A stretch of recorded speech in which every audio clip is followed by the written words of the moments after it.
Music has been constantly evolving through time. The main recognised periods are Baroque, Classical, Romantic, and Modern. However, by these points, the musical systems that we still use today were pretty much fully established, with only slight tweaks being made to get to where we are today. However, music has always existed. Even our cavemen ancestors used various forms of music to express and enjoy themselves. This was all very disorganised though, with different groups having their own way of doing things and music being passed down orally through the generations.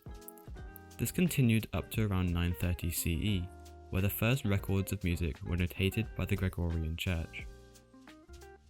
From this point on, people wanted to be able to have a system for music that could show musicians exactly how to play certain tunes, and so that music originally passed on orally would not be forgotten. But notation was not the only step that traditional music had to take to get to where we are today. Even earlier than notation, people were trying to organise the actual sounds and pitches that the musicians produce. My name is Archetype, and this is how a maths genius tried to solve standardised tuning.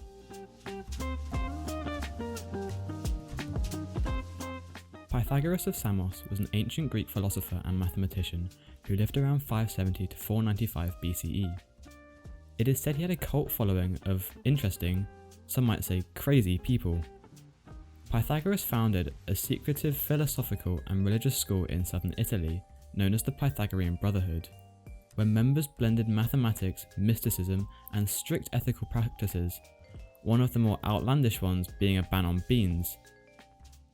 However, in spite of their somewhat outlandish ideas, they were also responsible for huge leaps in the field of mathematics, and more specifically, geometry, as they believed numbers were the key to understanding the universe. You will know Pythagoras from his extremely famous work with triangles. A squared plus b squared equals c squared, where c is the hypotenuse or the longest side of a right-angled triangle. But Pythagoras' influence was not just limited to mathematics. A lot of his work was also about music. To him and his followers, music wasn't just about the sound produced. To them, music reflected the order of the universe, giving rise to the theory of the music of the spheres, or the idea that the movement of the planets is governed by mathematical equations, producing a silent and divine harmony. According to legend, one day Pythagoras was out walking when he passed 4 blacksmiths at work. He noticed that the pitches produced by their hammers seemed to produce pleasant harmonies. He decided to investigate further. He tested the hammers and found that hammer A produced consonance or pleasant harmony with hammer C and hammer D. However, he also observed that hammer C produced dissonance or unpleasant harmony with hammer B, yet both hammer B and hammer C sounded both pleasant with hammer A. This puzzled him at first, because how could the hammers produce lovely harmonies with some, but not others? So Pythagoras probed a bit deeper and weighed each hammer. He discovered that hammer A weighed 6 pounds, hammer B weighed 8 pounds, hammer C weighed 9 pounds, and hammer D weighed 12 pounds. He immediately noticed that between these hammers, ratios could be formed, and it's these ratios that sparked his idea that music was the key to unlocking the secrets of the universe.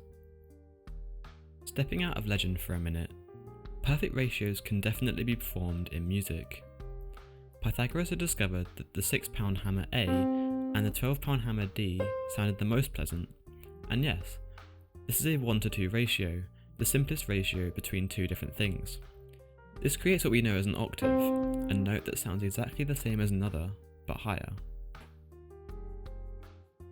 The next simplest ratio he found was between the 6-pound hammer A and the 9-pound hammer C, and this creates a 3:2 ratio, which you recognise today as a perfect fifth.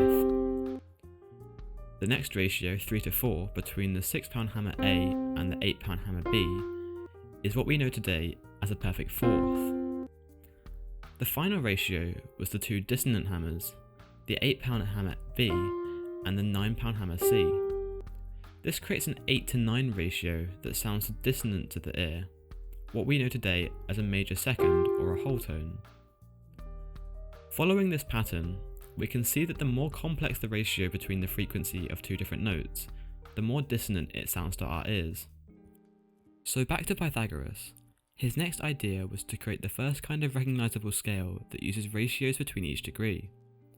He started with the base of an octave. All of the rest of the notes would fit into this octave. He then decided that he would use his second simplest ratio he discovered to develop the scale, the perfect fifth. He started with his bass note at the bottom of the octave, then multiplied the frequency of this note by 3/2 to get to the perfect fifth, then again to get to the perfect fifth up from that. However, this clearly lay outside the octave he was working in, so his solution was to play this new note an octave down by multiplying the frequency by 1/2. He then repeated this process of going up a fifth again, but placing that note an octave below, until he had a scale made up of 12 different notes that he thought were the same distance apart every time. Pythagoras had just invented the first scale that musicians could use to play anything they wanted and know that it would sound perfect and harmonious. Or would it? Sure, if your scale was built off a C, then playing in C major would sound great. But then why does the fifth between other notes of the scale sound so horrible? The issue lies in the same thing Pythagoras thought would solve music altogether, the mathematics.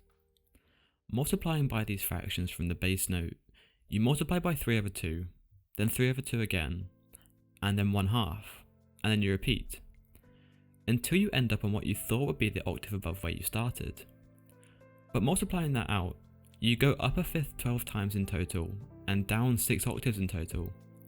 So you end up with 3/2 to the power of 12 times by 1/2 to the power of 6, giving you this abomination, a note 531,441 over 262,144 above the bass note, which is in fact not equal to the 1:2 ratio that gives a perfect octave. It's very close to the 1:2 ratio, at around 1 to 2.03, but it creates a horrible dissonance in a lot of the notes of the scale because, as mentioned previously, the more complex the ratio, the more dissonant it sounds. Pythagoras had overlooked the fact that multiplying fractions together repeatedly will mean that you end up with ever more complicated fractions.